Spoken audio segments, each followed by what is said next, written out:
I've actually litigated this very issue is, you want the buyout to be at that moment, right? At the moment of that letter is when you want the buyout to be, the valuation. You want the valuation to be at that moment.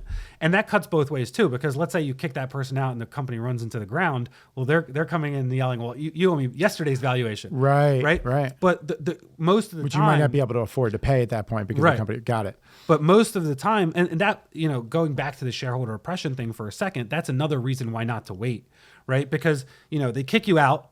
And let's say you were the rainmaker and they just pretended that you weren't. Right. And then they run the business into the ground and now they can't afford. Nothing. Yeah. Now they can afford, and they took the money for themselves.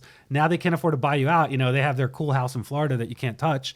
And that's it. Right. Wow. And so, but going back to the majority, you don't want them to reap the benefit of, a year of kind of lollygagging. You want to send that pursuant to letter early.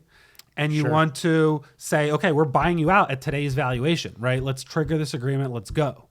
And go to a lawyer, go do whatever you got to do. Because if you don't, then we're going to do the opposite, right? We're going to involve the court. Maybe we file an injunction to actually kick you out. Now we do it lawfully, right? Right. And so now, there's remedies for a majority.